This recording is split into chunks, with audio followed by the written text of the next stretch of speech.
Hello guys, so today we are going to talk about the femoral triangle and its content. Okay, so location of this femoral triangle is it is located in the front of upper one third of thigh. Wait, okay, so below the inguinal ligament.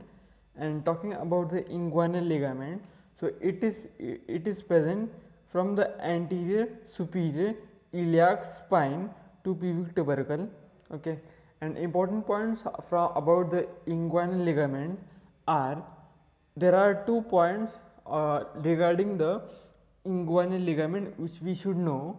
So first one is the midpoint of the inguinal ligament and the mid inguinal point. These are two different things. Okay, most of students confuse between these two, so let me clarify between these 2 points. Okay, so first we have the midpoint of inguinal ligament. It is the midpoint between anterior superior iliac spine and the pubic tubercle. Okay, and mid inguinal point, it is the midpoint of the imaginary line that joins the anterior superior iliac spine and pubic symphysis. Now I will show you a diagram which can be understood well. Okay, so first we orient ourselves to the diagram.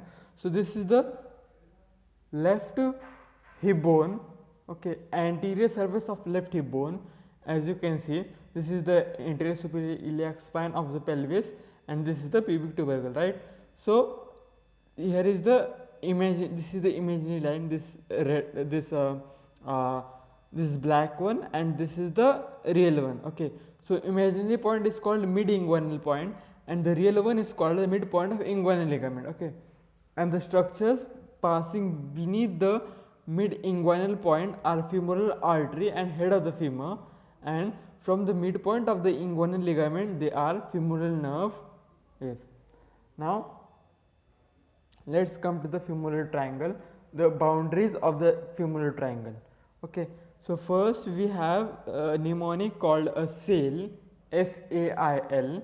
So here the S stands for sartorius muscle, A stands for adductor muscle, I stands for iliacus muscle, L stands for inguinal ligament. Okay, so these are the boundaries of the of this femoral triangle. Okay, this is sartorius, as you can see. This is the inguinal ligament, and this is the tendon. Okay, this is adductor longus. Okay, so the floor of the femoral triangle is formed by 4 muscles, that is adductor longus. See, as you can see here. Okay, so adductor longus, pectineus, psoas major, and iliacus. Okay, now contents of the femoral triangle. There are many contents in the femoral triangle. They are femoral artery. Actually, it gives off 6 branches of the femoral artery, according to which 3 are superficial and 3 are deep. Okay, in this we have femoral vein also, and its tributaries, mainly the great saphenous vein joins the femoral vein in this femoral triangle, and femoral sheath which encloses the upper part of the femoral vessel like 3 to 4 centimeter below the inguinal ligament. Okay, and the nerves which pass through the femoral triangle are femoral nerve which lies lateral to femoral artery. Okay, so here is a nice mnemonic which we can remember. So navel, navel.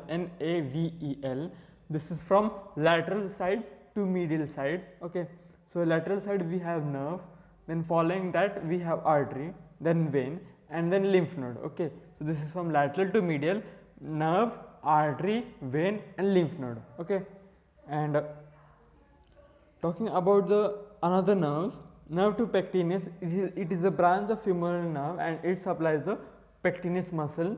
Okay, and femoral branch of genitofemoral nerve, it also innervates the skin over the femoral sheath.